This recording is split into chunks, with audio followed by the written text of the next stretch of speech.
Hello guys, SKB ഇൻസൈറ്റ്സിന്റെ പുതിയ വീഡിയോയിലേക്ക് എല്ലാവർക്കും സ്വാഗതം. അങ്ങനത്തെ most anticipated movie in Malayalam എമ്പുരാന്റെ ടീസർ ഇതാ ലോഞ്ച് ചെയ്തിരിക്കുകയാണ്. ആശീർവാദ് സിനിമാസിന്റെ 25 വർഷങ്ങൾ പൂർത്തിയാക്കിയ ഒരു ദിവസം കൂടിയാണെന്ന്. ഇതുപോലെ 2000 ജനുവരി 26 നരസിംഹത്തിലൂടെയായിരുന്നു ആശീർവാദ് സിനിമ ഇൻഡസ്ട്രിയിലോട്ട് എത്തിയത്. അതിനുശേഷം ഈ 25 വർഷങ്ങൾ ഒരുപാട് സിനിമകൾ ചെയ്തു. എങ്കിലും അതിൻ്റെ ഫസ്റ്റ് സിനിമ എന്ന് പറയുന്ന നരസിംഹം നമുക്ക് ഒരിക്കലും മറക്കാനാവാത്തൊരു സിനിമയാണ്. അപ്പോൾ ആ ഒരു സിനിമയെ പ്രത്യേകിച്ച് വീണ്ടും ഓർക്കുന്ന രീതിയിൽ മമ്മൂക്കയും ഈ സിനിമയുടെ ലോഞ്ചിങ്ങിന് എത്തിയിരുന്നു. ആക്ച്വലി സിനിമയുടെ ടീസർ ലോഞ്ച് ചെയ്തിരിക്കുന്നത് മമ്മൂക്കയാണ്. ഇനി നമുക്ക് ലാലേട്ടൻ്റെ കാര്യം പറഞ്ഞാൽ ഈ അടുത്ത കാലത്തിറങ്ങിയ സിനിമകളിലെല്ലാം അദ്ദേഹത്തിന് നേരിട്ട ആ ഒരു പരാജയത്തിനെല്ലാം അദ്ദേഹം പകരം ചോദിക്കുന്ന ഒരു ദിവസം കൂടിയാണ് വരാൻ പോകുന്നത്. മാർച്ച് 27, 2025 എമ്പുരാൻ റിലീസാവുകയാണ്. അപ്പോൾ എന്തായാലും ഞാൻ ഈ കൂടുതൽ കാര്യങ്ങളൊക്കെ പറയുന്നതിന് മുന്നേ ഫസ്റ്റ് ഓഫ് ഓൾ നമുക്ക് ആ ടീസർ ഒന്ന് കാണാം.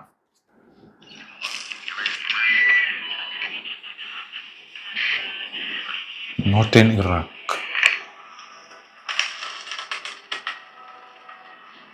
ലൈക്ക പ്രൊഡക്ഷൻസ്.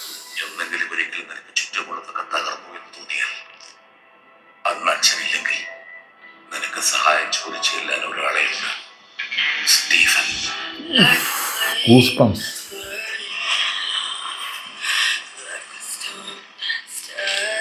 യുദ്ധം നന്മയും തിന്മയും തമ്മിലല്ല, തിന്മയും തിന്മയും തമ്മിലാണ്. It is the most powerful mercenary in combination.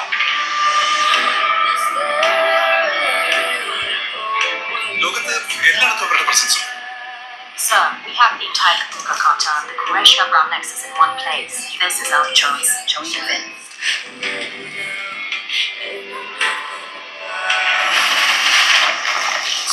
ആരാണ് സ്റ്റീഫൻ? ഹിന്ദുക്കൾക്ക് ഇവൻ മഹിരാവ്, ഇസ്ലാമിൽ ഇവൻ ഇബ്ലീസ്, ക്രിസ്ത്യാനികൾക്കിടയിൽ ഇവൻ ഒരു പേര് ലൂസിഫർ. അടിപൊളി, കിട്ടില്ല.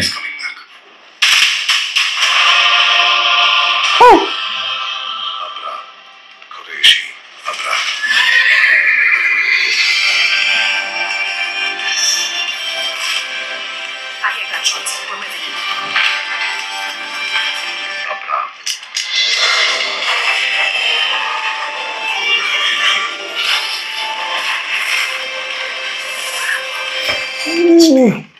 വെട്ടിച്ചിലാണ്.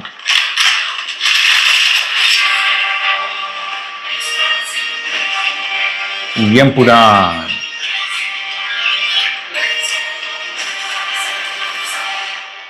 बस एक इशारा भाईजान, बस एक इंतजार आएगा. खुदा हाफिज. Screenplay Murali Gopi.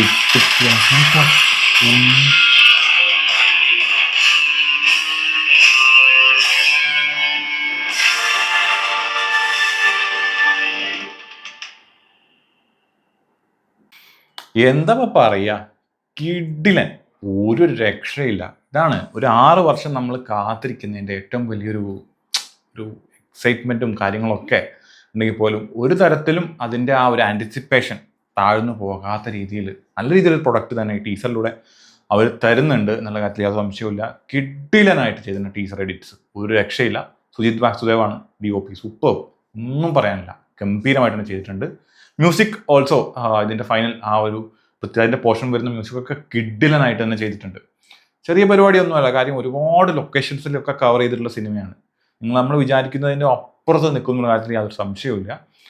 ലാലേട്ടൻ്റെ ഇത്രയും കഴിഞ്ഞ കുറച്ച് 5-6 വർഷങ്ങളായിട്ട് അദ്ദേഹം നേരിട്ട പരാജയങ്ങൾക്കെല്ലാം അദ്ദേഹം ഉത്തരം തരുന്ന ഒരു ദിവസം കൂടിയായിരിക്കും അത്. ഒരു കാര്യത്തിൽ യാതൊരു സംശയവുമില്ല. ഇപ്പോൾ കാര്യം നമുക്കറിയാം, ലാലേട്ടൻ കഴിഞ്ഞ ഒരു 5-6 വർഷമായിട്ട് ഒരുപാട് സിനിമകൾ പരാജയപ്പെട്ടു പോയിട്ടുണ്ട്, എല്ലാം ഓക്കെ. ബട്ട് നമുക്കറിയാം എമ്പുരാൻ അതിലൂടെ തന്നെയായിരിക്കും ലാലേട്ടൻ്റെ തിരിച്ചുവരവ് എന്നുള്ള കാര്യത്തിൽ നമുക്ക് യാതൊരു സംശയമില്ലാത്തൊരു കാര്യം. അത് ഊട്ടി ഉറപ്പിക്കുന്ന രീതിയിലാണ് ഈ ഒരു ടീസർ എത്തിയിരിക്കുന്നത്. March 27 release. ആക്ച്വലി ലൂസിഫർ ഇറങ്ങിയത് മാർച്ച് 28, 2019. അപ്പോൾ ഏകദേശം ഒരു 6 വർഷത്തെ ഇടവേളയ്ക്ക് ശേഷം ഹീ ഈസ് കമ്മിങ് ബാക്ക്. ഒരു സംശയമില്ല, ഗംഭീരമായിട്ട്. ഞാൻ പേഴ്സണലി TFS ലോക്കർ എന്ന് തന്നെ പറയാം. എന്തായാലും ഗംഭീര ഹിറ്റ് ആവും. ഒന്നുകിൽ ഞാൻ വിചാരിക്കുന്ന വെച്ച് പോയി കഴിഞ്ഞാൽ ഒരു 300 കോടിയുടെ മുകളിലേക്കെങ്കിലും കളക്ഷൻ പോവും. പോസിറ്റീവ് റെസ്പോൺസ് ആണെങ്കിൽ യാതൊരു സംശയമില്ല, നല്ല രീതിയിൽ തന്നെ കളക്ഷൻ വരും എന്ന് തന്നെ. മലയാളം ഇൻഡസ്ട്രി എവിടെ നിന്ന് കളക്ഷൻ എണ്ണി തുടങ്ങണമെന്ന് ഈ ഒരു സിനിമ പോസിറ്റീവ് റെസ്പോൺസ് വന്നു കഴിഞ്ഞാൽ തീരുമാനിക്കും. എന്തായാലും ഒരു മിനിമം ഒരു ആവറേജ് റിപ്പോർട്ട് വന്നാൽ പോലും കളക്ഷൻസ് റെക്കോർഡ്സ് എല്ലാം ഭേദിക്കുന്ന തരത്തിൽ തന്നെയായിരിക്കും. ഒരുപാട് അദ്ദേഹം ലാലേട്ടൻ ഒരുപാട് തിരിച്ച് ഒരുപാട് കുത്തുവാക്കുകളും കാര്യങ്ങളൊക്കെ ഏറ്റിട്ടുണ്ട് ഈ ഒരു കുറേ കാലയളവിൽ. അതിനെല്ലാം പകരം ചോദിക്കും എന്ന കാര്യത്തിൽ യാതൊരു സംശയമില്ല. ആസ് എ ഫാൻ ഞാനും വെയിറ്റിംഗ് ആണ് അദ്ദേഹത്തിൻ്റെ സിനിമകൾ കാണാൻ. നമുക്കിടയിൽ ലാലേട്ടൻ്റെ ഒക്കെ സിനിമകൾ കാണാൻ ഏറ്റവും കൂടുതൽ വെയിറ്റ് ചെയ്യുന്ന ഒരാൾ തന്നെയാണ്. അപ്പോൾ ഫസ്റ്റ് ഡേ ഫസ്റ്റ് ഷോ ഞാൻ കണ്ടിരിക്കും, യാതൊരു സംശയമില്ല. അത് ഏത് പാതിരാത്രിയാണെങ്കിലും നമുക്കറിയാം ഫാൻ ഷോസും കാര്യങ്ങളൊക്കെ ആയിട്ട് വീണ്ടും ലാലേട്ടൻ്റെ ഒരു വലിയ തിരിച്ചുവരവ് തന്നെയാണ്. ആശീർവാദിൻ്റെയും 25ാം വാർഷികം ആഘോഷിക്കുന്ന ഈ ഘട്ടത്തിൽ ഇതുപോലൊരു യമണ്ടൻ ഐറ്റം തന്നതിന് ഗംഭീര താങ്ക്സ്. സൂപ്പർ ആവട്ടെ, സിനിമയെല്ലാം ഗംഭീര വിജയമാവട്ടെ. ആൻഡ് ഓൾസോ പൃഥ്വിരാജിനെ പറ്റി പറയാതെ, പൃഥ്വിരാജിനെയും മുരളീഗോപിയും പറയാതെ നമുക്ക് ഈ ഒരു വീഡിയോ വൈൻഡപ്പ് ചെയ്യാൻ പറ്റില്ല. കാര്യം അവരാണ് ആക്ച്വലി ഇതിൻ്റെ ഒരു ബാക്ക് ബോൺ. ആക്ച്വലി ലാലേട്ടനെ തിരിച്ചു കൊണ്ടുവരാൻ ഏറ്റവും കൂടുതൽ നമുക്കറിയാം, എനിക്ക് തോന്നുന്നു നമ്മുടെ ഒടിയൻ ആ ഒരു സിനിമയ്ക്ക് ശേഷം ബിഗ് ബ്രദർ ഇങ്ങനെയുള്ള സിനിമ, ഒരു ബിഗ് ബ്രദർ അതിന് ശേഷമായിരുന്നു, എനിക്ക് ഓർമ്മയില്ല. എന്തായാലും ഒടിയന് ശേഷം 2018 ആ ഒരു ഇതിന് ശേഷം 2019 അദ്ദേഹം വലിയൊരു തിരിച്ചുവരവ് നടത്തിയൊരു സിനിമയാണ് ലൂസിഫർ. അതിൽ എന്തായാലും മുരളീഗോപി ചുമ്മാ ഒന്നും ഒരു വെറുതെ എഴുതില്ല. ആളുടെ ഒരു സ്ട്രോങ് സ്ക്രിപ്റ്റ്, ആ ഒരു കോണ്ടന്റ് ഇതിനകത്ത് ഉണ്ടാവുന്ന കാര്യത്തിൽ ആ സംശയമില്ല. പിന്നെ ഡയറക്ഷൻ, പൃഥ്വിരാജിനെ പറ്റി പ്രത്യേകിച്ച് പറയേണ്ട കാര്യമൊന്നുമില്ല. ആൾക്ക് പണി അറിയാം. ഇത് അദ്ദേഹത്തിൻ്റെ സിനിമ എക്സ്പീരിയൻസ് വെച്ചിട്ട് തന്നെ നമുക്ക് പറയാൻ പറ്റും. നല്ല രീതിയിൽ തന്നെ ലൂസിഫർ ചെയ്തിട്ടുണ്ട്. അതിൻ്റെ ഒരു 10 മടങ്ങ് തന്നെ നമുക്ക് ഈ ഒരു സിനിമയിൽ നിന്ന് പ്രതീക്ഷിക്കാം എന്നുള്ളതാണ് എനിക്ക് ഒരു ടീസർ കണ്ടിട്ട് എനിക്ക് മനസ്സിലായത്.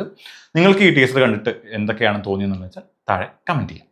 അപ്പോൾ പുതിയൊരു വീഡിയോ ആയിട്ട് വീണ്ടും കാണാം. Until then